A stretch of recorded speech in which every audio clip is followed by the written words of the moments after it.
नमस्कार, आपके साथ मैं अनामिका अजय मिश्रा। आप देख रहे हैं प्राइम टाइम डिबेट। साल 2021 खत्म हो रहा है और नया साल दस्तक देने वाला है। 2021 को कैसे याद किया जाएगा? हरियाणा के लिए यह साल कैसा रहा?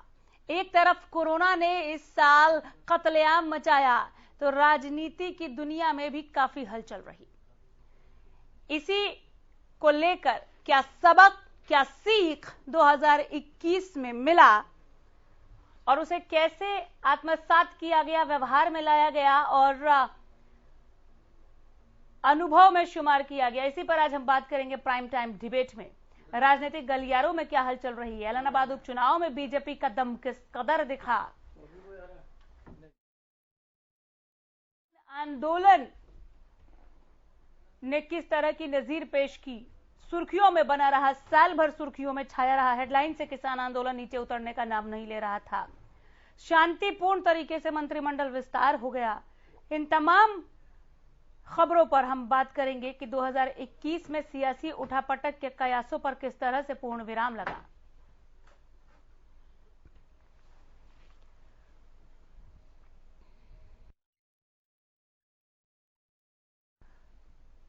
तो 2021 को अलविदा कहते हुए क्या सबक, क्या सीख मिली, देखिए इस रिपोर्ट में।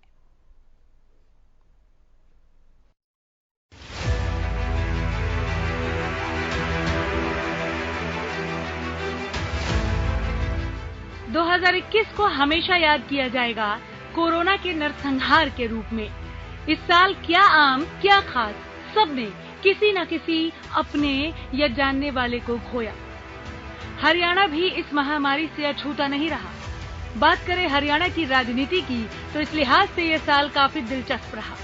उत्तराखंड, गुजरात और कर्नाटक में बीजेपी ने मुख्यमंत्री बदल दिया तो हरियाणा में भी सुगबुगाहट शुरू हो गई, लेकिन ऐसा कुछ भी नहीं हुआ। मनोहर लाल आज भी मजबूती के साथ मुख्यमंत्री की कुर्सी पर विराजमान है। इसके अलावा किसान आंदोलन के पूरे साल सरकार के साथ बीजेपी और जेजेपी की मुश्किलें बढ़ाता रहा। गुरुग्राम में नमाज का मुद्दा भी पूरे साल छाया रहा। इसी साल ऐलनाबाद का उपचुनाव भी सांसें रोक देने वाला रहा। आइए ग्राफिक्स के जरिए एक नजर डालते हैं उन मुद्दों पर जो साल भर छाए रहे। किसान आंदोलन ने खूब बटोरी सुर्खियां। सीएम मनोहर लाल ने दिखाया दम। ऐलनाबाद उपचुनाव में बीजेपी ने दी कड़ी टक्कर। मंत्रिमंडल विस्तार का काम भी संपन्न। छाया रहा गुरुग्राम में खुले में नमाज का मुद्दा। ओमिक्रॉन की दस्तक। कुछ खट्टी मीठी और दिल दहला देने वाली यादों के साथ 2021 बस चले जाने को है। जाता हुआ यह साल आने वाली कई नस्लों को याद रहेगा और याद रहेगा वो संग्राम जो सांसों और मौत के बीच चला। तड़प तड़प कर मरते लोग भुलाए नहीं भूल पाएंगे। महामारी के साए में लाशों पर से गुजरा ये साल इतिहास के पन्नों में हमेशा के लिए दर्ज हो गया। आने वाली पीढ़ियां इसे सबक के तौर पर याद रखेंगी। कोरोना से प्रदेश में अब तक कुल 10,000 से ज्यादा लोगों की मौत हो गई। कोरोना की दूसरी लहर ने जमकर कहर ढाया। शायद ही कोई ऐसा हो जिसके किसी अपने या जानने वाले को इस महामारी ने नहीं खोया हो। वही किसान आंदोलन भी साल भर सुर्खियों में बना रहा। कृषि कानून वापसी समेत कई मांगों को लेकर सोनीपत में सिंघू और कुंडली बॉर्डर पर किसान करीब पूरे साल भर डटे रहे। पीएम मोदी ने गुरु पर्व पर कृषि कानून वापसी की घोषणा की। संसद में कानून वापसी की मुहर के बाद किसानों ने आंदोलन वापस ले लिया। उत्तराखंड, कर्नाटक और गुजरात में मुख्यमंत्री बदले जाने के बाद चर्चा गर्म थी कि हरियाणा के सीएम मनोहर लाल भी बदले जा सकते हैं। राजनीतिक गलियारों में कई तरह की अफवाहें तैरती रहीं। दिल्ली और चंडीगढ़ में होने वाली बैठकें सुर्खियां बटोरती रहीं, लेकिन आखिर में सारी खबरें और अटकलें निराधार साबित हुई। मुख्यमंत्री मनोहर लाल अपने आप को हरियाणा का सबसे बड़ा नेता साबित करने में सफल रहे। उनकी बीजेपी जेजेपी गठबंधन की सरकार बिना किसी रुकावट के विकास के नए नए कीर्तिमान रच रही है। वहीं ऐलनाबाद उपचुनाव में भी बीजेपी ने साबित किया कि वो देश की सबसे बड़ी पार्टी यूं ही नहीं बन गई। यहाँ किसान आंदोलन और किसान नेताओं के कथित विरोधों के बाद भी बीजेपी उम्मीदवार गोविंद कांडा ने इनेलो प्रत्याशी अभय सिंह चौटाला को कड़ी टक्कर दी और जीत का अंतर इतना कम कर दिया कि उपचुनाव देश भर में चर्चा का केंद्र बन गया। वहीं बहुप्रतीक्षित हरियाणा सरकार का मंत्रिमंडल विस्तार भी बिना किसी उठापटक के आसानी से हो गया। जिस विरोध और खींचतान की खबरें सियासी गलियारों में तैर रही थीं, निराधार साबित हुई। डॉक्टर कमल गुप्ता और देवेंद्र सिंह बबली ने कैबिनेट मंत्री पद की शपथ ली। वहीं राज्य मंत्री अनूप धानक को भी कई मंत्रालय दिए गए। सीएम मनोहर लाल ने एक बार फिर साबित किया कि वो राजनीति के धुरंधर खिलाड़ी यूं ही नहीं माने जाते। वहीं इस साल गुरुग्राम में खुले में नमाज का मुद्दा भी सुर्खियों में छाया रहा। साइबर सिटी में कई जगह खुले में नमाज पढ़ने का विरोध देखा गया। कई संगठन इसके विरोध में खुलकर सामने आए। सीएम मनोहर लाल ने भी बयान देते हुए कहा कि खुले में नमाज बर्दाश्त नहीं की जाएगी। वहीं साल के आखिर में जब कोरोना थमने की कगार पर था, प्रदेश एक बार फिर से लय में लौटने लगा था। लोग लॉकडाउन की कड़वी यादों से धीरे धीरे बाहर आ ही रहे थे कि कोरोना के नए वेरिएंट ओमिक्रॉन ने दस्तक देकर एक बार फिर सबके दिलों की धड़कनें बढ़ा दी। अभी तक हरियाणा में ओमिक्रॉन से कम 12 लोग संक्रमित हो चुके हैं। नाइट कर्फ्यू समेत तमाम पाबंदियां फिर से लागू कर दी गई। वहीं नए साल में प्रदेश में सार्वजनिक जगहों पर प्रवेश के लिए कोरोना की दोनों वैक्सीन लेना सभी के लिए जरूरी होगा। वहीं सीएम मनोहर लाल ने भी इससे लड़ने के लिए तैयारियां पूरी होने का दावा किया। ये थे वो तमाम मुद्दे जो साल भर खबरों में बने रहे। अब देखना बाकी है कि आने वाला साल प्रदेश के लिए क्या सौगात लेकर आता है। Bureau report, Haryana news. Haryana ने क्या सबक लिया, क्या सीखा 2021 को अलविदा कहते हुए, और उस सबक और सीख के साथ 2022 का स्वागत हरियाणा करने की तैयारी में है क्या? आइए इसी सवाल पर डिबेट की शुरुआत करते हैं, लेकिन उसके लिए सबसे पहले हमारे पैनलिस्ट से मिलवाना पड़ेगा आपको। हमारे साथ पंकज वत्स साहब हैं, पूर्व निदेशक स्वास्थ्य सेवाएं हरियाणा। डॉक्टर पंकज, बहुत स्वागत है आपका। वंदना पोपली जी हैं, प्रवक्ता बीजेपी। वंदना जी, बहुत स्वागत है एक बार फिर से। बजरंग दास गर्ग हैं, प्रवक्ता कांग्रेस। बजरंग साहब, बहुत स्वागत करती हूँ मैं आपका भी। और प्रवक्ता जेजेपी रिम्पल सोही हैं हमारे साथ। सोही जी, बहुत स्वागत है आपका भी। एक एक करके मैं सभी के पास आ जाऊंगी। शुरुआत क्यों ना हम कर ले पंकज साहब आपसे। ओमिक्रॉन अभी ताजा एक नया बहरूपिया आ गया है और साल के शुरुआत में भी हमने देखा काफी जद्दोजहद रही। हालांकि वैक्सीनेशन में हमने नए आयामों को छुआ, लेकिन पूरे 2021 की अगर हम बात करें स्वास्थ्य सेवाओं को लेकर, कोरोना से लड़ाई को लेकर, भिड़ंत को लेकर, कहां खड़े हैं? क्या सबक लिया, क्या सीख मिली? देखिए, सबसे बड़ी बात यह है कि कोरोना ने बहुत कुछ सिखाया और पहली बार ऐसा हुआ कि प्रधानमंत्री जी के नेतृत्व में हम इतनी भयंकर बीमारी के साथ कोरोना हिंदुस्तान में ही वैक्सीन पैदा कर पाए, क्रिएट कर पाए और इतने सारे करोड़ों लोगों को वैक्सीन लगाकर हम इस स्थिति पर ले आए कि जो इस साल में कोरोना की जो सेकेंड वेव थी, जो भयावह स्थिति थी, शायद 2022 में हम जा रहे हैं थर्ड वेव की कगार पर हम खड़े हुए हैं। लेकिन इतनी दहशत नहीं होगी आने वाले समय में 2022 में जितनी 2021 में हमने सहन की। इंफ्रास्ट्रक्चर बढ़ाने की बातचीत हुई है। अगर प्रदेश स्तर पर देखते हैं तो मेडिकल कॉलेजेस में सीट्स तो बढ़ गई हैं, लेकिन इंफ्रास्ट्रक्चर पर कोई विशेष चेंजेस अंतर नहीं आया। आप देख सकते हैं कि 2021 में 2020 से गुड़गांव में 500 बेड का हॉस्पिटल बनने का ऐलान हुआ, कहा बजट आ गया, बाकी सब चीजें हो गई, लेकिन अभी 2021 तक वहां पर शिलान्यास भी नहीं हो पाया। बिल्डिंग पिछली टूटी भी नहीं है। तो अपेक्षा करते हैं कि पिछले इतने सालों से जो पेंडिंग पड़ा हुआ है वो गुड़गांव की पॉपुलेशन को देखते हुए, एनसीआर विसिनिटी को देखते हुए कम से कम यहाँ 500 के 2-3 अस्पताल होने चाहिए। पर 2022 में आशा करेंगे कि मुख्यमंत्री जी जल्दी से जल्दी यहाँ पर इसका शिलान्यास करेंगे और इसकी शुरुआत करेंगे। मैन पावर अभी बहुत नहीं बढ़ी है, कुछ बढ़ती हैं। जितने डॉक्टर्स ये भर्ती करते हैं उसे डॉक्टर छोड़कर चले जाते हैं। इसके ऊपर भी चिंता करने की आवश्यकता है। हाँ, जो हमारा प्रधानमंत्री जी का आयुष्मान भारत जो प्रोजेक्ट है वो काफी सफलता से हरियाणा में चल रहा है। उसके तहत जो काफी सारे लोगों को जो उसके अंदर लाया गया है स्टेट लेवल पर, वो एक स्वागत योग्य चीज है। और मैं चाहूंगा आपके चैनल के माध्यम से, हमने शुरुआत से कहा है कि देखिए, किसानों का स्वास्थ्य वो हमारी जिम्मेवारी है, समाज की जिम्मेवारी है। वो हमारे लिए दिन रात एक करते हैं, ऐसे ऐसे माहौल में काम करते हैं।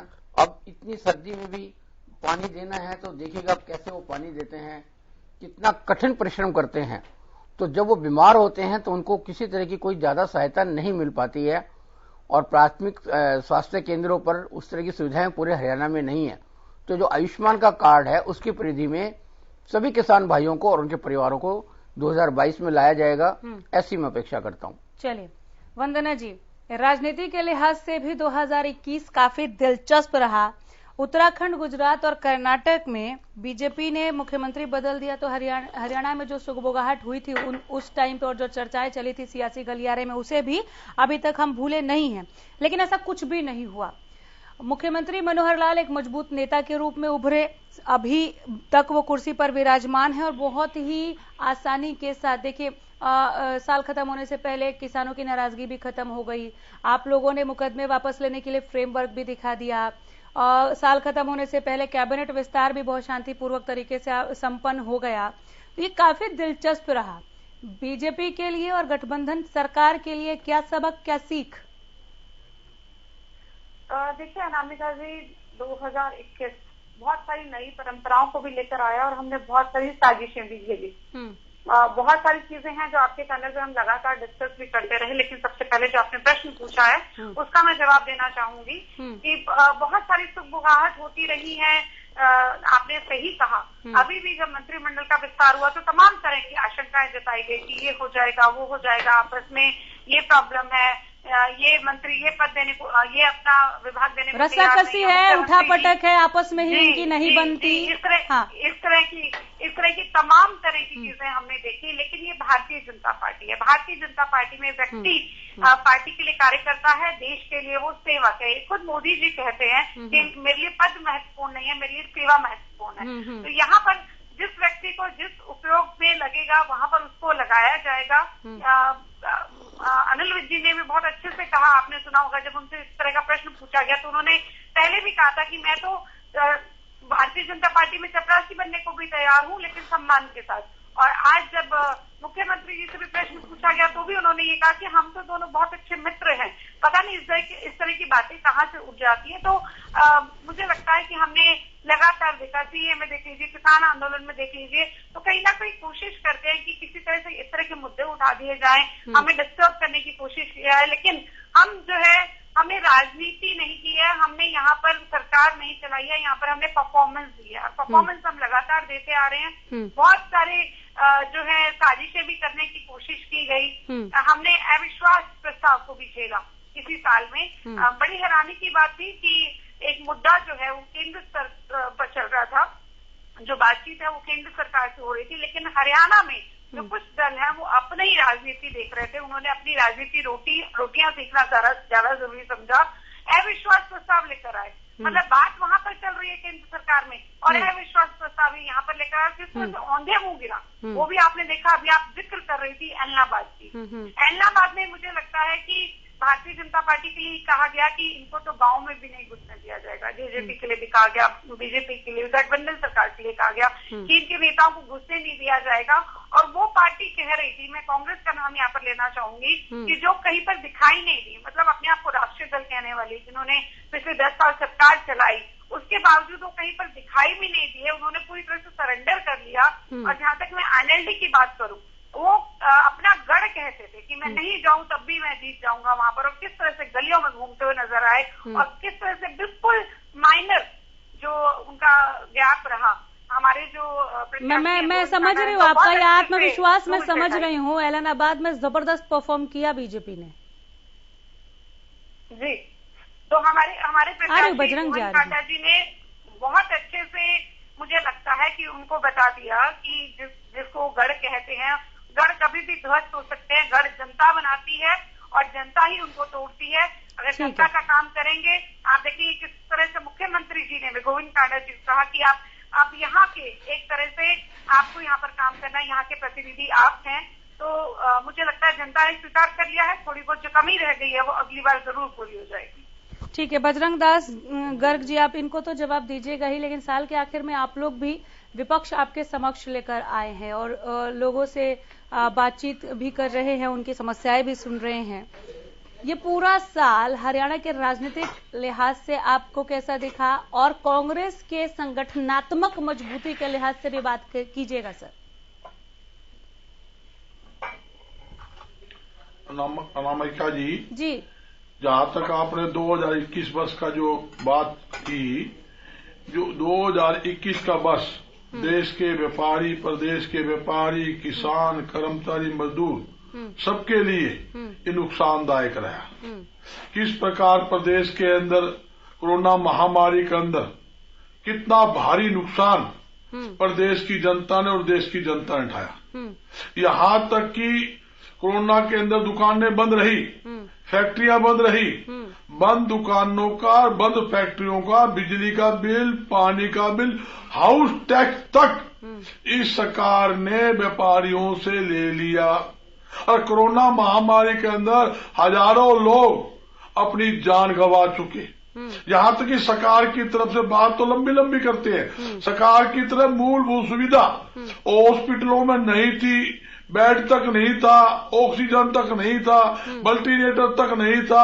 आज भी तो पुरानी बात को छोड़ो, आज भी ये हालात है। सरकारी हॉस्पिटलों की हालत बिल्कुल खस्ता है। सरकारी हॉस्पिटलों में डॉक्टरों की स्टाफ की बड़ी भारी कमी है। ये भी 2 दिन पहले ही नरवाना के अंदर मोहित गोयल की हत्या मर चुका है कि वो वैक्सीन लगा था, वहां डॉक्टरों की कमी थी, थोड़ा सा वहां पे एक अनजान आदमी ने इंजेक्शन लगा दिया, जिसके कारण 2-3 घंटे में उसकी हालत खराब हो गई। उसके बाद उसको ट्रीटमेंट नहीं मिला।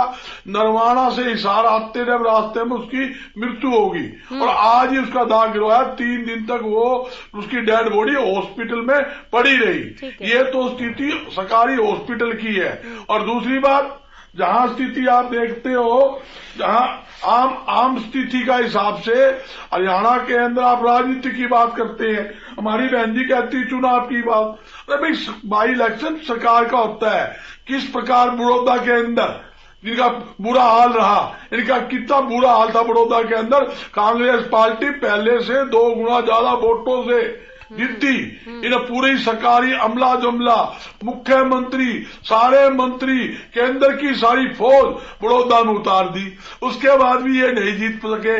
जहां बात करते हैं ये इलाहाबाद की, इलाहाबाद में कोई पार्टी को लेना नहीं है।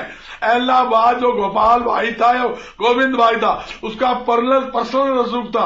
इनके पास तो कैंडिडेट ही था, कैंडिडेट उधार का मांग लाए थे। इन्होंने अपनी इज्जत बचाने के लिए गोविंद भाई को और गोपाल भाई को आगे मोहरा बना दिया। जो वोट मिली है अपनी उनकी पर्सनल लिहाज थी, पर्सनल लिहाज से उनको वोट मिली है, क्योंकि उनका पर्सनल जो है सरसा जिले में प्रभाव है। इसके कारण ये बीजेपी का कोई वोट नहीं है। कौन मुख्यमंत्री को जानता है? आज देख ले जाके कहीं सरसा जिले में कोई मुख्यमंत्री 4 वोट गिरवा देता। हरियाणा में देख लो, आप छोड़ो, आप हरियाणा में देख लो क्या स्थिति रही। और आप देखिए 1 साल से ज्यादा हरियाणा के अंदर किसानों का आंदोलन चला और लगभग 700 से ज्यादा किसान इस आंदोलन में मृत्यु हो चुकी, शहीद हो चुके। सरकार ने क्या करा? ना तो वो व्यापार चलवा सके। अब दिल्ली पहले किसान आंदोलन पर फैसला हो गया, किसान वापस लौट गए, इसका जिक्र नहीं कर रहे आप। अविश्वास प्रस्ताव पर भी बोलिए। नहीं, मैं जिक्र करूंगा। आप क्या अविश्वास प्रस्ताव पर जिक्र करूंगा जब भी आप कोई बात सुनोगे। वो सुनो, ये कैसे वापिस हुआ मोनिका जी? वापिस का एक तरीक बात है। प्रधानमंत्री जी ने जनता के साथ क्या किया? 1 साल से ज्यादा किसान को बिठाए रखा। हरियाणा के मुख्यमंत्री जी कहते थे टुकड़े टुकड़े गैंग है, आतंकवादी है, खालिस्तानी है, ये 3 कानून वापिस नहीं होंगे। प्रधानमंत्री बार बार कहा ये 3 कानून वापिस नहीं होंगे। किसी केंद्रीय मंत्री ने कहा ये 3 किसी कानून वापिस नहीं होंगे। सुझाव दे सकते हो, उसमें विचार करेंगे। अपनी मर्जी से प्रधानमंत्री जी बिना सलाह किए 3 कृषि कानून लागू कर देते हैं और बिना सलाह किए अपनी मर्जी से कह देते हैं अभी हमसे गलती हो गई, हम 3 कृषि कानून वापिस लेते हैं, मैं देश की जनता से माफी मांगता हूं। पर तुम्हें 3 कृषि वापिस लेने थे तो 700 आदमी जो मरे अरबों रुपया नुकसान देश के अंदर किसानों के हक में था और हम किसानों के फायदे के लिए लेकर आए थे, लेकिन समझाने में हम नाकामयाब रहे। ये बहन जी किसानों सुनो बहन जी, मेरी छोटी बहन मेरी, आप ये तो पूछो किसानों के हित में लाए थे 3 कृषि कानून में एक लाइन तो बता दो जो किसान के हित में थी। मैं बताता हूँ 3 कृषि कानून जो आप लेकर आए बड़ी बड़ी कंपनियों को लाभ पहुंचाने के लिए और किसानों की फसल ये तो हो गई, ठीक है, ये तो हो गई, ये हो गई केंद्र सरकार और प्रदेश सरकार की बात हो गई। नवाज सर रुकिए, अब आज ये प्रदेश कांग्रेस पर मैंने आपसे पूछा था आप अपने संगठनात्मक मजबूती के लिहाज से भी प्रदेश कांग्रेस कितनी मजबूत हुई है इस पूरे 2021 में, आप लोगों ने प्रदेश कांग्रेस ने 2021 से क्या सबक लिया, क्या सीख लिया, उस पर भी बात कर लेते हैं। सर 1 मिनट, हमारे साथ जो गेस्ट बैठे हुए हैं, अभी मैं सोई जी के पास नहीं गई हूं तो मेरे पास थोड़ा वक्त कम है, जल्दी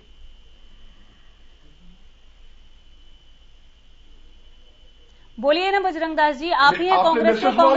सर कांग्रेस का हल तो कांग्रेस ही बताएगी ना। मैं बता रहा हूं कांग्रेस सुनो, कांग्रेस पार्टी पूरी मजबूती के साथ किसान, कर्मचारी, मजदूर, आम जनता के लिए सड़कों पे भी संघर्ष कर रही है, विधानसभा में भी कर रही है, लोकसभा में भी कर रही है, राज्यसभा में भी कर रही है। आपने देखा हर छोटे छोटे मुद्दे को कांग्रेस पार्टी जनहित के अंदर, जनता के बीच के अंदर जाके बोल रही है, उनकी लड़ाई लड़ रही है और कांग्रेस पार्टी पूरी मजबूती से खड़ी है। आपके सामने है विपक्ष आपके दरबार, यहाँ तक कि हर समस्या का कोई भी मामला है पूरी तरह से जनता के साथ कांग्रेस पार्टी अविश्वास प्रस्ताव पहले लाए थे। दूसरी बात हम क्या है, हम सुनो ये तो बात कह जाता हूं जहां आपने अविश्वास प्रस्ताव की बात करी है। अविश्वास प्रस्ताव हम किसके लिए लाए थे? अविश्वास पर इसलिए लाए थे जो नकली लोग हैं उनके चेहरे सामने आ जाए। हमारे विधायक से ज्यादा तो हमें 3 वोट फालतू मिली है, हमारा वोट कम थोड़ी हुआ है। हमारे विधायकों से 3 वोट हमें 1000 लोगों ने दी है, इसका मतलब हम तरक्की के ऊपर है।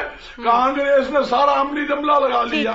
जहां हरियाणा में देखिए आप, हरियाणा के अंदर जो कांग्रेस की जो मामला है पूरी तरह से प्रदेश की जनता आज कांग्रेस के साथ खड़ी है। सरकार से हर कांग्रेस को खुद का कितना साथ मिल रहा है, प्रदेश का हर एक नागरिक बता जिस धड़ेबाजी का आरोप लगता है प्रदेश कांग्रेस पर, सर जिस धड़ेबाजी गुटबाजी का आरोप लगता है प्रदेश कांग्रेस पर, क्या उसको लेकर आपको नहीं बोलना चाहिए इस वक्त? उससे उभर पाई है प्रदेश कांग्रेस?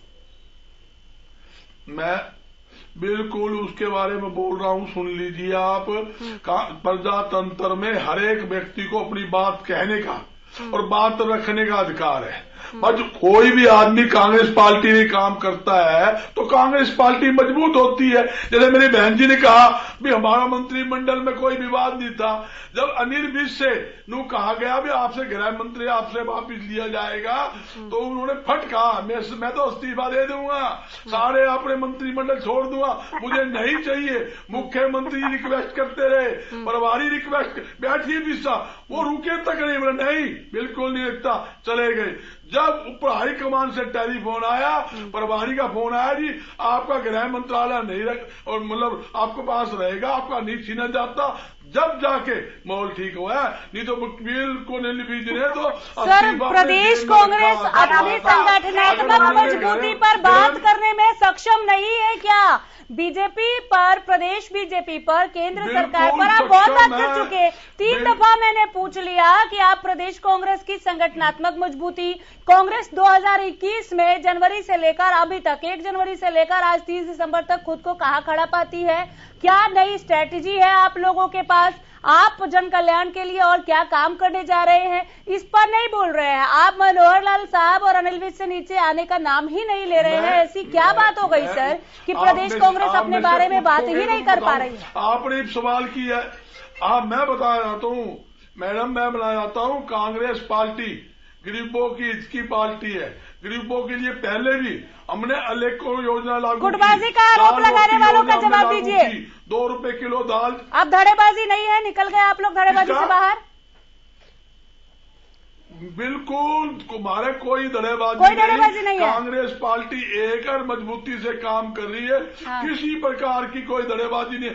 हर जगह देख लो इकट्ठे हैं और हरेक मान लो कोई हुड्डा साहब का इकट्ठा ही तो नहीं दिखे ना सर, सवाल ऐसी थोड़ी उठ रहे। चलिए सोई जी नहीं, रुक जाइए रिम्पल सोई चौधरी करती। हो गया सर, हो गया सर, मैं समझ गई। आप बोल भी रहे हैं और बाईपास से निकल भी रहे हैं। ऐसे थोड़ी मैं प्रदेश का आ जाऊंगी दोबारा, सुन लीजिए आप मुझे प्लीज। मैं कहीं भी जाऊँ रिम्पल सोई, हाँ रिम्पल सोई जी, जेजेपी के लिहाज से क्या सबक, क्या सीख 2021 में किन यादों के साथ, किन अनुभवों के साथ आप अलविदा कह रहे हैं 2021 को? सबसे पहले जेजेपी की बात। जी देखिए, मैं तो एक मैं गजनदासी को बस एक बात कहूंगी और उसके बाद अपनी जेजेपी जरूर गजनदासी, एक तो ये बहुत ही दुख की बात है कि आपको अपनी ही पार्टी पे भरोसा नहीं है और अपने पार्टी के टेस्ट के लिए अविश्वास प्रस्ताव लेकर आ रहे हैं। ये तो कमाल की बात है। आज तक टेस्ट हमेशा सरकार का होता है फ्लोर पे, आप ऑपोजिशन का टेस्ट ले रहे हैं फ्लोर पे। ये तो मैंने पहली बार सुना है, पर चलो मैं छोटी हूँ, आप बड़े हैं, शायद आपने ये पहले कभी देखा हो। अब अगर मैं जेजेपी की बात करूँ, अनामिका जी, मेरा मानना है कि हमने अपनी 40% से ज्यादा इलेक्शन में जो मैनिफेस्टो में बातें कही थी, अपने वादे किए थे, उसको पूरा कर पाए सरकार में। चाहे बात हो 70% रोजगार की लोकल यूथ के लिए, चाहे बात हो महिलाओं को 50% पंचायत आरक्षण की, चाहे बात हो महिलाओं की free bus service, private buses के में, कोई भी कहीं पर भी आप लेकर आइए। कहीं चाहे आप बात करिए कि 2500 किलोमीटर की सड़कें बनाई गई है प्रधानमंत्री सड़क ग्रामीण सड़क योजना के तहत, आप एक भी जगह बताइए जिससे जेजेपी जो है या जेजेपी के लीडर्स है या जेजेपी के जो कार्यकर्ता है वो कहीं पर भी कितना संयम दिखाया जेजेपी के कार्यकर्ताओं ने फार्मर प्रोटेस्ट के दौरान भी। आप देखिए कहीं पर भी किसी भी तरह की वायलेंस को भड़काने का कांग्रेस ने हर जगह पुरजोर कोशिश करी है और फिर भी हमारे कार्यकर्ताओं ने जो संयम दिखाया है, मैं आपके सामने के माध्यम से बहुत जिम्मेदारी से कार्यकर्ताओं को बांध कर रखने में कामयाब रही जेजेपी। एक सवाल थोड़ा नोट कीजिए मैम, नोट कीजिए, बहुत छोटा छोटा सवाल पूछ रही हूँ। अभी निश्चित तौर पे गठबंधन सरकार का काम दिख रहा है और जब आप काम गिनवाती हैं तो वो बीजेपी के कामों में भी शुमार होता है आपके साथ साथ, क्योंकि डबल इंजन की सरकार है। ठीक है, सवाल था जेजेपी के लिए, कार्यकर्ताओं को बांध के रखने में आप लोग कामयाब हुए, क्योंकि शुरुआत में तो ऐसी नाराजगी थी कि 2 विधायकों की पार्टी भी कहा गया और ये भी कहा गया कि ये सीट बचाने में भी मुश्किल पेश हो सकती है, क्योंकि आप लोग आए थे यमुना पार पहुंचाने के नारे के साथ, लेकिन आप लोगों ने ये कहा कि अगर सरकार में होंगे तो हम उन लोगों के लिए काम करेंगे जिन्होंने हमें वोट दिया। इस तरह से आप लोगों ने इस सवाल का जवाब दिया और इस सवाल को दबा दिया, लेकिन क्या वो नाराजगी वहां पर खत्म हो गई?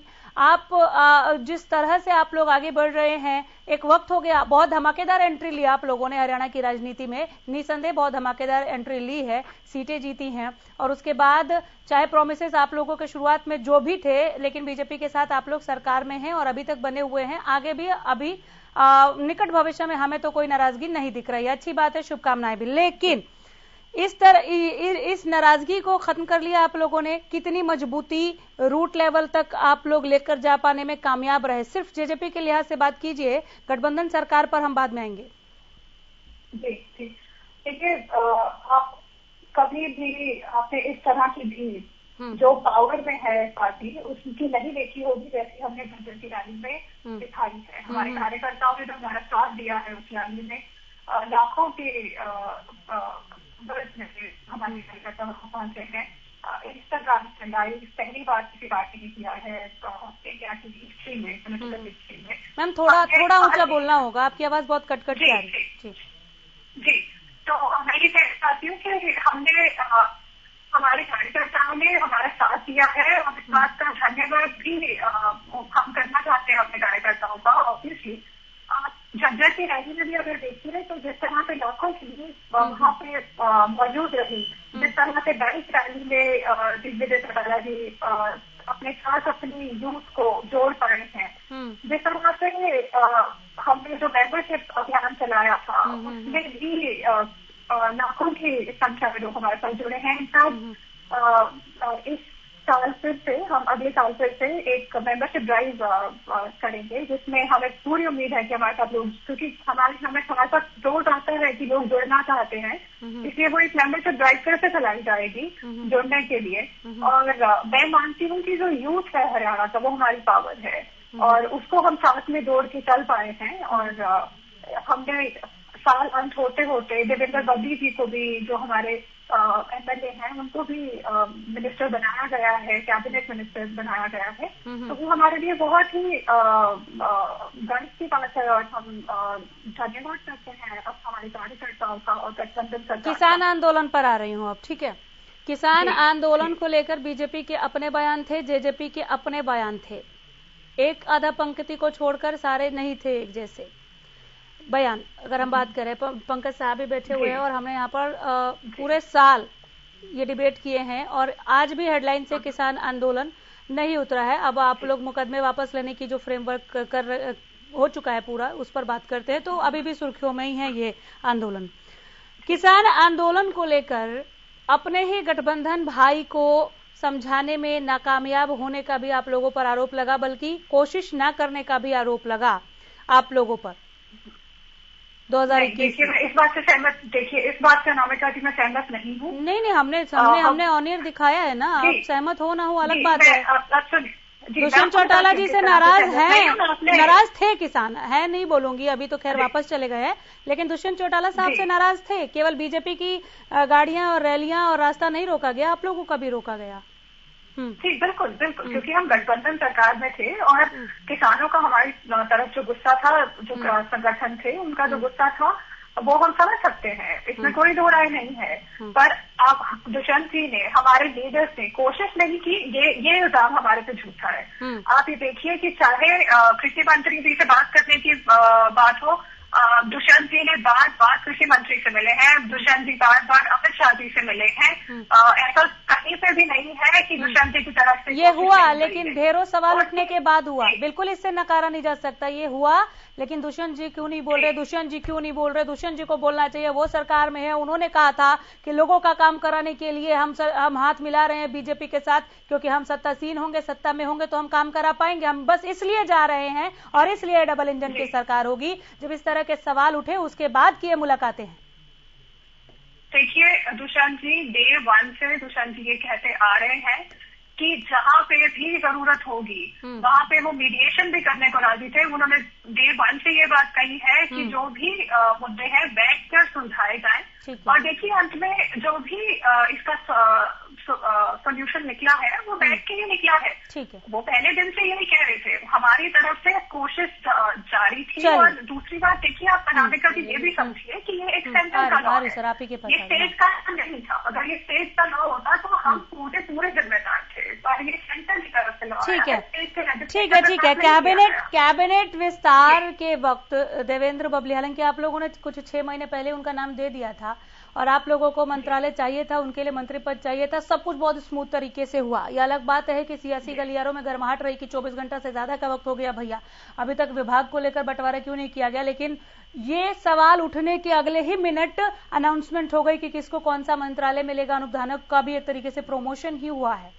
तो इसे हम क्या समझे कि कुछ तो लोग कहेंगे लोगों का काम है कहना, हमारे गठबंधन की सरकार में हमें अभी पूरे कार्यकाल तक है रहना और सब कुछ स्मूथ चलेगा। क्यों सोई जी?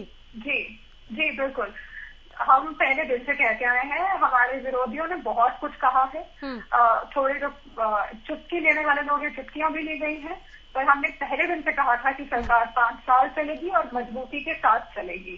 चलिए, शुभकामनाएं आपको। कुछ कह रहे थे सर, और बजरंग दास गर्ग साहब ने जो कोरोना काल का जिक्र किया था, वंदना जी उसका जवाब अभी मिला नहीं है और मैं आप दोनों से चाहूंगी कि उसका भी आप लोग जवाब दें। कुछ सवाल पंकज वत्स साहब के भी थे, उसका भी जवाब मिला नहीं है। और मैं इसीलिए एक बार फिर चलती हूँ उस पर, क्योंकि ओमिक्रॉन बाहर अभी खड़ा है। गुरुग्राम में तो 3 केस हो गए हैं जहां बैठकर अभी हम लोग स्टूडियो से ये डिबेट कर रहे हैं। पंकज साहब, मैं थोड़ा सा किसान आंदोलन के बारे में बात करना चाहूंगा, अभी क्या हुआ क्या नहीं हुआ। जरूर जरूर। देखिए, अभी तक हमने बहुत, सब लोग जानते हैं, सुना भी होगा, एक राज हट होता है, एक त्रिया हट है, एक बाल हट है, और इसी तरीके से इस बार ये किसान हट हो गया। किसान अड़ गए बगैर ये जाने हुए, क्योंकि हमेशा से त्रिया हट या बाल हट, ये सही तो नहीं है कि उनका हट सही होगा, लेकिन उनके सामने भी बड़े झुक जाते हैं। बाल हट के सामने हमेशा माँ बाप सब लोग झुकते ही हैं, दुनिया झुकती है। इसलिए किसान आंदोलन मोदी जी के आगे न पीछे, केवल देश के बारे में सोचने के अलावा उनका कोई मकसद नहीं जीवन का। तो ऐसी अपेक्षा करना बहुत कठिन है कि उन्होंने किसानों के विरोध में, या जो जिस तरह की बातें लोग उनके जो चार बातें कहते हैं, ये उनको कॉर्पोरेट को बेच दिया और फलाना कर दिया, जो भी कुछ है, वो सब सारी चीजें बेकार हैं। ये जो था किसान हट पे अड़ गए, तो बड़ों को हमेशा नतमस्तक होना ही पड़ता है। जैसे बच्चों के सामने माँ बाप होते हैं, वो भी पिता तुल्य हमारे बारे में है। वरना ये एक बहुत नेगेटिव चीज हुई है कि वर्षों से जो पेंडिंग पड़े थे सुधार कृषि उसमें, ठीक है, उनको किसान हट के कारण वापस लेना पड़ा। आम व्यक्ति को इसका और आप किसानों को भी इसका बहुत बड़ा नुकसान आने वाले वक्त में रहने वाला है। यहाँ पर थोड़ा सा मैं ये पूछना चाह रही थी, लेकिन ये सवाल ही गलत हो जाएगा पंकज साहब, कि सबका साथ सबका विकास को सार्थक किया। यहाँ पर सरकार ने, आपने जो कहा कि किसान हट के आगे झुकना बहुत ज्यादा जरूरी हो गया था, और वो हो गया, लेकिन नेगेटिव हुआ। लेकिन अगर सबका साथ था तो सबका विकास नहीं हुआ फिर आपके नहीं। अगर आप देखेंगे किसानों के बारे में, अगर आप देखेंगे, कभी आपने किसान रेल सुनी थी? कभी आपने सुना था कि एक प्रांत से दूसरे प्रांत में, मतलब जो सारी प्रोडक्ट्स हैं वो इतनी तेजी के साथ जाएंगी? बड़े बड़े हाईवेज बन रहे हैं, स्पेशल रेल का तंत्र बन रहा है, उनके लिए विभिन्न कारखाने हो रहे हैं। तो जो किसानों के उनमें जो निधि में पैसा, डायरेक्ट पैसा जा रहा है। और जैसे आपके माध्यम से मैंने कहा, अभी मैंने भी कहा कि प्रधानमंत्री जी से अनुरोध है कि 2022 में किसान और किसान के परिवारों को वो जो 5 लाख की जो आयुष्मान भारत स्कीम है, उन सबको इसमें लेके आना चाहिए। तो ऐसा नहीं है कि किसानों के लिए बहुत कुछ हुआ। मैं मतलब निष्पक्ष होकर कह रहा हूँ, मैं भी किसान परिवार से हूँ। मैं इस पर वंदना जी आपके पास आऊंगी। कोरोना वाली बात पे आपको जवाब मिल गया सर, या एक बार दोहराएंगे आप अपना सवाल? मैं दोनों का एक साथ जवाब ले लूंगी। देखिए, मैं सिर्फ कोरोना के ऊपर ये देखिए, जो वैक्सीन डेवलप हुई वो साइंटिस्टों ने वैक्सीन डेवलप की, बिल्कुल। और जो फ्रंट लाइन वर्कर्स थे उन्होंने उस पर मेहनत किया, डॉक्टर्स ने मेहनत की। लेकिन जो बेसिक इंफ्रास्ट्रक्चर, स्वास्थ्य के ऊपर जो फोकस होना चाहिए था, बेसिक इंफ्रास्ट्रक्चर को जो इंक्रीज करना चाहिए था, अभी भी आप देख सकते हैं कि पूरे हरियाणा में ये गिनाने के लिए ऑक्सीजन कितने सेंटर्स बना दिए, बाकी बना दिए, हमने वेंटिलेटर्स ला दिए, लेकिन उनको वेंटिलेटर को चलाने वाला तो कहीं है ही नहीं। कहीं कितने सारे प्राइमरी हेल्थ सेंटर है जहां पर बिल्डिंग ही नहीं है, कितने सारे प्राथमिक स्वास्थ्य केंद्र हैं जो किराए के पंचायत घर में बाकी स्थानों पर चल रहे हैं। गुड़गांव जैसी जगह पर, जो कि मेडिसिटी और वर्ल्ड लेवल की जो स्वास्थ्य सेवाएं हैं, वहां पर भी अस्पताल, सरकारी अस्पताल उसको तोड़कर मतलब गमगीन कर दिया। ना वो बन रहा है, ना बिगड़ रहा है, ना कुछ और हो पा रहा है उसके बारे में। जबकि यहाँ पे 2-3 500 बेड के हॉस्पिटल्स होने चाहिए, जिस तरह का इंफ्रास्ट्रक्चर, जिस तरह की जरूरत है। आप देखिएगा एनसीआर में, मतलब गुड़गांव में आप, या वहां देख लीजिएगा उत्तर प्रदेश में और हरियाणा के हिसाब से, आप देखिए कितना वो है, उद्दंड है। और जो इंफ्रास्ट्रक्चर है, प्राइवेट अस्पताल वाले तो नहीं कहते हमारे को डॉक्टर्स की कमी है, कोई ना कोई कारण रहा है, रेड टेपिज्म रहा है, जिसके बारे में विशेष ध्यान देने की आवश्यकता है। ऐसा 2022 में टेपिज्म, लाल फीताशाही। वंदना जी। नामिका जी, इसका जवाब मैं जरूर दूंगी, लेकिन उससे पहले आप मुझे मौका दें। बजरंग दास जी ने बहुत सारे आरोप लगाए, मैं जवाब जरूर देना चाहूंगी। सबसे पहले उन्होंने कहा कि जब मंत्रिमंडल विस्तार हुआ तो प्रभारी का फोन आया, इन्होंने कहा इस्तीफा दे दूंगा, फिर उसके बाद ऐसे चेंजेस हुए। मुझे लगता है बजरंग दास गर्ग जी भारतीय जनता पार्टी में है, और हमारी जितनी टॉप लीडरशिप है उनसे पूछकर ही सारे डिसीजन लेती है। मतलब ऐसा कोई चीज नहीं है जो सामने आई है उस पर तो ये प्रश्न उठा रहे हैं। लेकिन आपका जो कार्यक्रम था विपक्ष आपके समक्ष, मुझे लगता है वो विपक्ष एक दूसरे के समक्ष बनकर रह गया। क्या बजरंग जी आवाज नहीं आ रही सर, क्या इनका फेडर रखिए जरा, कुछ बोल रहे हैं क्या? एक सेकंड मैम, एक लाइन कुछ बोल रहे क्या? बजरंग जी कुछ बोल रहे क्या?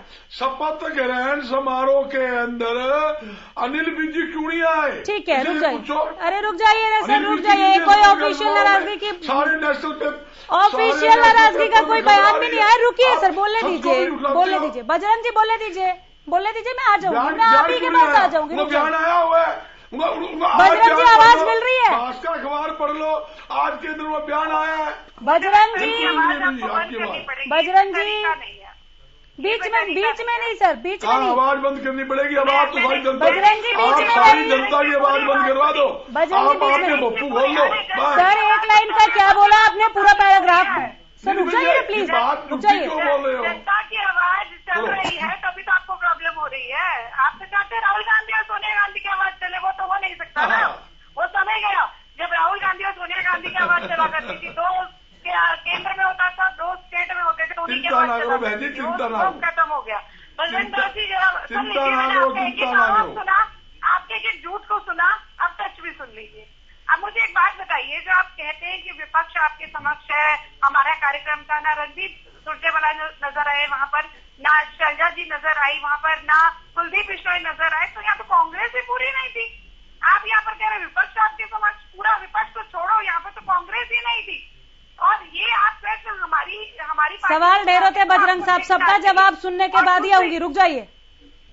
मैं उनके हर एक प्रश्न का जवाब दे दूं, और आपके ओमिक्रॉन के भी प्रश्न का भी मुझे जवाब देना है, किसानों के लिए भी। उन्होंने तमाम तरह के प्रश्न उठाए, उन्होंने कोरोना पर भी उन्होंने कहा कि मेरी सरकार पे वो प्रश्न उठा रहे थे कि बेड नहीं थे, ये प्रॉब्लम थी। मुझे याद एक टूल किट आई थी, उसमें कहा गया था कि जिसमें भी कांग्रेस के फ्रेंडली जो हॉस्पिटल्स है वहां पर बेड को खाली रखा जाए, ताकि हम एंड टाइम पर उनको बेड दिलाकर लोगों के सामने बहुत अच्छे बन सके।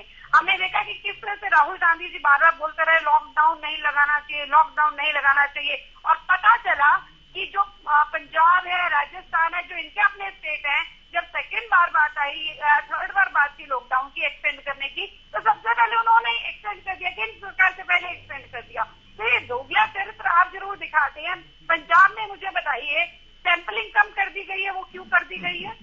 पंजाब में इलेक्शन के लिए, और किसी स्टेट में तो ऐसा नहीं है, लेकिन पंजाब में सैंपलिंग कम कर दी गई है, ना सैंपल लिए जाएंगे, ना पता चलेगा कि कितने कोविड पॉजिटिव है। इसके अलावा आप यहाँ पे बात कर रहे थे कि इलेक्शन की भी बात कर रहे थे, आपने कहा कि बड़ौदा में देख लिया सरकार का इलेक्शन होता है। सरकार का इलेक्शन कभी भी नहीं होता, जनता का इलेक्शन होता है। और जो वहां पर आपने बड़ौदा में मैं तुम्हारा और हम तुम मेरे करके जो करा था, वो सबको मालूम है। लेकिन ये आप शायद भूल गए कि सोनीपत और रोहतक में लोकसभा में तब तो ना सरकार थी ना कुछ था, तब ये क्या हुआ था, बाबू बेटा जो है उनको किस तरह से हार का सामना करना पड़ा था, उसका जवाब भी आप मुझे जरूर दे। तो ये आप तमाम तरह के जितने भी आरोप लगाते रहे, उससे कोई फर्क नहीं पड़ने वाला। आप अपनी पार्टी संभालिए। G23 में मुडा जी बैठे हुए हैं और विपक्ष आपके समक्ष प्रोग्राम चल रहा है, तो ये तो ऑफिशियल है सारा। आप तो अपने आप अंदाजे से बोल रहे हैं कि हमारे प्रोग्राम में अनिल विज जी नहीं आए, ये बयान यहाँ छपाओ, ये बयान नहीं, अंदाजा नहीं था, नहीं थे अनिल विज साहब नहीं थे। नहीं, इनका ये अंदाजा ये लगाते रहे कि क्या क्या छपा, उसको देखकर मैं कह रही हूँ कि अगर नहीं भी थे तो जरूरी नहीं है कि सभी एक जगह पर पहुंचे। अगर नहीं भी पहुंचे तो उसमें कोई प्रॉब्लम वाली बात नहीं है। लेकिन आपका जो G23 है वो तो सबके सामने, रणदीप सुरजेवाला कहीं नहीं पहुंचे, आपके विपक्ष आपके समक्ष प्रोग्राम में शैलजा जी नहीं पहुंची, वो तो हरियाणा की प्रदेश अध्यक्ष है, वो क्यों नहीं थी भाई? वो भी आप बता दीजिए। आपके सीएलपी लीडर और प्रदेश अध्यक्ष एक साथ नहीं दिखाई दिए। ठीक है। और एक आपका पंजाब के सैंपलिंग का प्रोग्राम हो रहे थे। हाँ, पंजाब के सैंपलिंग का आपने जिक्र किया। हरियाणा कितना तैयार है? अभी भी कोरोना के लगातार मामले निकल रहे हैं। 25 पंचकुला में आज मामले सामने आ गए। ओमिक्रॉन की दस्तक हो चुकी है। कुल मिलाकर 12 मामले हैं इस वक्त हरियाणा में ओमिक्रॉन के। हम लोग कितना तैयार हैं? अभी हम देख रहे हैं जगह जगह से खबरें आ रही हैं कि पहले के मुकाबले अब एक बार फिर से सतर्कता और सावधानियां बरती जाने लगी हैं। प्रशासनिक तौर पर भी लगातार निर्देश जारी हो रहे हैं, लेकिन लोग बाहर खुले में जो मास्क लगाए बिना घूम रहे हैं उनको लेकर किसी तरह की टोका टाकी, हालांकि उनकी गलती है, कुछ अपना विवेक भी होता है, लेकिन प्रशासनिक और सरकारी तौर पर उन्हें किस तरह से आप लोग जागरूक करेंगे? पहले चालान हो रहा था, अभी वो भी नहीं हो रहा है। ओमिक्रॉन को लेकर तीसरी वेव आएगी या नहीं आएगी, इस पर रोजाना बहस हो रहा है, लेकिन हम उसको उतनी सावधानी से या एक कहे कि उतनी गंभीरता के साथ नहीं ले रहे हैं। अनामिका से आपकी बात बिल्कुल सही है। जो तीसरी लहर के बारे में हम बार बार बात कर रहे हैं, ओमिक्रॉन की बात कर रहे हैं, तो कोरोना से जंग अभी बाकी है। मुझे लगता है बहुत ही संतुलित रहने की जरूरत है। हम बहुत ज्यादा लापरवाह नहीं हो सकते, क्योंकि बार बार कहा जा रहा है कि ओमिक्रॉन इतना फेटल नहीं है, इतना नुकसानदायक नहीं है, लेकिन इतना भी हम उसको लापरवाह नहीं हो सकते कि हम मास्क नहीं लगाएं या कोरोना संतुलित कैसे होंगे मैम? संतुलन को लेकर पंकज साहब ने, डॉक्टर पंकज ने सवाल पूछा, नहीं हो हम, डॉक्टर पंकज ने सवाल पूछा, पैनिक नहीं हो रहे मैम, हम तो तैयारियां जानना चाह रहे हैं, पैनिक हम होने भी नहीं देंगे। हरियाणा न्यूज का मंच है, यहाँ से लगातार हाथ जोड़ के अपील होता है मैडम, यहाँ से पैनिक का कोई संदेश भी नहीं जाएगा, लेकिन सवाल का जवाब तो मिलना चाहिए। बहुत अच्छी बात है, ऑक्सीजन प्लांट लगा दिए गए, एक नहीं अनेक लगा दिए गए, लेकिन इन्होंने जो सवाल पूछे हैं कि मशीनें हैं, बाकी तमाम चीजें पहले के मुकाबले आप लोगों ने बढ़ा दिया, ऑपरेट कौन करेगा, और इसके अलावा और भी तमाम सवाल थे। गुरुग्राम के अस्पताल 500 के बेड, हाँ मैं उसका भी जवाब दूंगी अनामिका जी। मैं सिर्फ यही कह रही थी कि ना हमें पैनिक होना है, ना ही लापरवाह होना है। पैनिक में हमने देखा था किस तरह सेकेंड लहर में हम थोड़े से भी जरा कोरोना के सिम्टम्स दिखाए तो जाकर एडमिट हो गए और उसका इम्पैक्ट बहुत खराब गया। तो पैनिक होने की जरूरत नहीं है, लेकिन लापरवाह होने की भी जरूरत नहीं है। सबसे बड़ी बात मुझे लगता है कि अभी 3 दिन पहले की बात है, हेल्थ इंडेक्स में हम लोग अव्वल आए हैं, वो हम सभी ने देखा।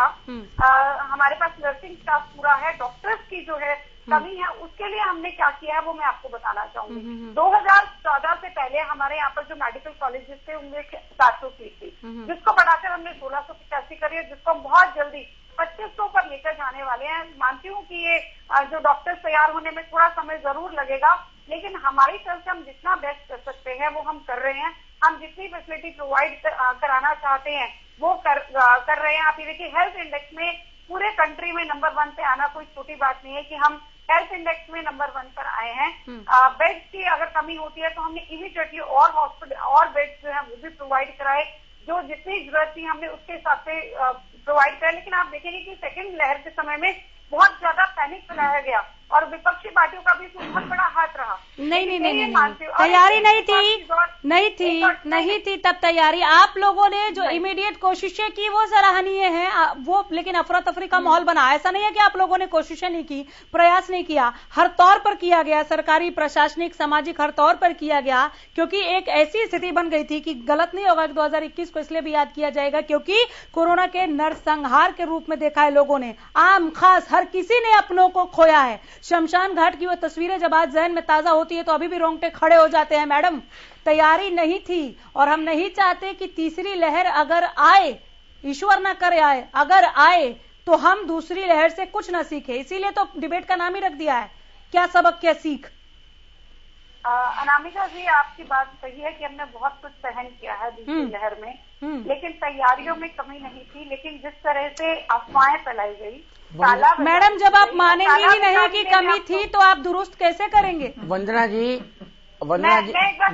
हम क्या सीखे, वंदना जी हम क्या सीखे। गुड़गांव जैसी जगह में 500 बेड के 200 बेड का अस्पताल था, उसको तोड़ दिया, 100 बेड के अस्पताल में 200 बेड का अस्पताल बना दिया और आज तक 500 बेड का अस्पताल बनने की चर्चा ही नहीं है। क्या सीखा? जी बोलिए। मैं इस बारे में जवाब मतलब आप बताएंगे क्यों नहीं बन रहा है, क्या दिक्कत आ रही है इसके बारे में जी, क्या परेशानी है? मैम बोलिए। देखिए, अगर आप पर्टिकुलर एक हॉस्पिटल के बारे में, एक नहीं, गुड़गांव तो आपकी पूरी गुड़गांव वर्ल्ड के नक्शे, संसार के नक्शे पे है, सिटी की बात वर्ल्ड के नक्शे पे है। भाई साहब, ये जरूरी नहीं है कि आप गुड़गांव में रहते हो तो मैं भी गुड़गांव में रहती हूँ। मैं पूरे हरियाणा की तरफ से जो टोटल रिप्रेजेंटेशन, मैं पूरे हरियाणा की तरफ से ही बोल रहा हूँ। गुड़गांव की बात जो कर रहे हैं तो आपको उसके बारे में जरूर जानकारी दी जाएगी। लेकिन मैं एक चीज बताना चाहती हूँ कि हमारी तरफ से प्रयासों में कभी कमी नहीं रही है और आगे भी हम पूर्ण रूप से तैयार हैं। अस्पताल की नीति रखी गई है, क्या प्रयास नहीं है? डॉक्टर साहब और मैं भी पूरे हरियाणा का निदेशक स्वास्थ्य सेवाएं हरियाणा रहा हूँ, आपके प्रयास गुड़गांव में रहता हूँ, इसलिए नहीं बोल रहा हूँ। प्रयास नहीं कर रहे हैं तो कोई क्वेश्चन ही नहीं है, वो हम तो कह रहे हैं आप प्रयासरत हैं, प्रयास कर रहे हैं, अच्छी बात है, लेकिन उससे काम नहीं बनेगा ना मैम। रिजल्ट चाहिए, नतीजा क्या निकलता है हमें वो चाहिए ना। उस तरह की अफरा तफरी नहीं मचेगी, इस बात की गारंटी तो देनी पड़ेगी। अनामिका जी, हथेली पे सरसों नहीं जमती है, बहुत पुरानी जो हमारे ओमिक्रॉन को ये मुहावरा समझ नहीं आएगा। अनामिका जी, मुझे लगता है मुझे बोलने नहीं देना चाहती। नहीं मैम, मैं तो बस आपसे समाधान चाहती हूँ। तो मैं ऐसे तो समाधान नहीं निकलेगा ना कि अगर मैं नहीं बोलूं और आप बोलते जाएं। नहीं, अब खाली प्रयास से भी तो नहीं समाधान मिल रहा है ना मैडम। बहुत अच्छी एंकर हैं और बहुत ध्यान से आप हर एक की बात सुनती हैं। तो आज हो सकता है कि ओमिक्रॉन ने आपको भी थोड़ा विचलित किया होगा, लेकिन हमारे दर्शक हमारे को देख रहे हैं तो अनामिका कभी विचलित नहीं होती, लेकिन जैसे आप जन आवाज उठाती हैं, ये मेरा काम है, ये मेरा फर्ज है और मुझे नहीं लगता मैंने कोई गलत सवाल पूछा है आपसे। नहीं, सवाल मैंने गलत नहीं कहा, मैंने कहा कि मुझे बोलने का मौका दीजिए। बोलिए बोलिए। जी, सबसे पहले मैं अगर आप इंफ्रास्ट्रक्चर की बात करें तो इंफ्रास्ट्रक्चर पे आप चाहे करनाल की बात कर लीजिए, फरीदाबाद की बात कर लीजिए, हमने नए हॉस्पिटल शुरू करे हैं। और पर्टिकुलर गुड़गांव की बात है तो उसका प्रॉपर जो इसका स्टेटस क्या है, पर्टिकुलर गुरुग्राम की बात नहीं है, लेकिन हाँ जिस हॉस्पिटल का इन्होंने एग्जाम्पल दिया वो गुरुग्राम का था। उनका ओवरऑल हरियाणा को लेकर ही सवाल है। मैंने तो बताया कि प्राथमिक स्वास्थ्य केंद्र कम से कम 25-30 की अपनी बिल्डिंग नहीं है। ये क्लियर कर दें, प्राथमिक स्वास्थ्य केंद्र की बिल्डिंगें नहीं है, सब सेंटर्स की बिल्डिंग खंडरात में व्यतीत हो गई है। उम्मीद लगाए बैठे हैं। आप घेर भी सकते हैं, उसके लिए कोई नहीं घेर तो सकते हैं, ये सवाल तो मुझे लगता है वंदना जी, मुझे लगता है बजरंग दास जी की बात जो है ना, मुझे अब समझ में आ रही है। ये विज और मनोहर लाल खट्टर, ये स्वास्थ्य विभागों का जो अनदेखा किया जा रहा है, मुझे ऐसा लगता है कहीं ना कहीं ये भी कोई कारण हो सकता है। मैम मुझे लगातार वाइंड अप की कमांड मिल रही है, एक पॉइंट रह जाता है। ठीक है मैडम, मैं समझ गई, ठीक है। भावुक नहीं होना चाहिए, मुझे लगता है आप इंस्टेंटली इनकी बात को सुनकर भावुक हो रहे हैं और आप एक ऐसे चैनल पे। चलिए कोई नहीं, ठीक है। मैं आपकी बात से आंखों पर कि आप प्रयासरत हैं और हम उम्मीद करते हैं कि आपके प्रयास नजर आए ग्राउंड लेवल पर भी, ग्राउंड जीरो पर भी। 10 सेकंड में मैं जवाब चाहूंगी, एक पॉइंट छूट रहा है और चूंकि हम पूरा ईयर एंडर की बात कर रहे हैं, नमाज का मुद्दा छाया रहा। खुद सीएम मनोहर लाल ने भी कहा कि खुले में नमाज बर्दाश्त नहीं की जाएगी। कई संगठन खुलकर सामने आए, खुले में पूजा और अनुष्ठान भी किए गए। इस पर 10 सेकंड में ये क्या था? अनामिका जी, बिल्कुल सीधी बात है कि हम सेक्युलर कंट्री से हैं और सभी को अपने हिसाब से पूजा करने का अधिकार है।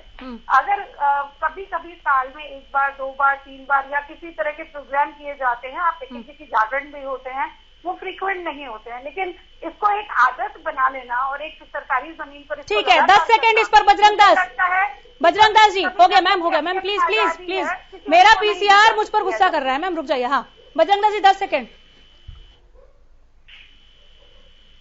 इस सरकार ने तो जात पात के बात छेड़कर देश और प्रदेश में दंगे करवाने हैं, इनका इतिहास है। हिंदू मुसलमान हो गया, बस नीचे कीजिए वक्त। 10 सेकंड। देखिए, जो ये बात जो हो रही है कि हर शुक्रवार को बहुत सारे लोग इकट्ठा हो रहे हैं, ये केवल नमाज पढ़ने के लिए नहीं हो रहे हैं, इसके पीछे की जो भावना है वो खतरनाक है, तो इसलिए इसको रोका जाना चाहिए। चलिए, बहुत शुक्रिया आप सबों का, बहुत बेहतरीन बातचीत रही और उम्मीद करते हैं कि 2021 से सबक और सीख लेकर, अच्छे अनुभवों को लेकर खुली बाहों से हम 2022 का स्वागत करेंगे, हर एक तौर पर, सामाजिक, राजनीतिक, हर एक तौर पर। और कोरोना से लड़ने के लिए याद रखिए, मास्क पहनकर रहना है अभी भी। नमस्कार।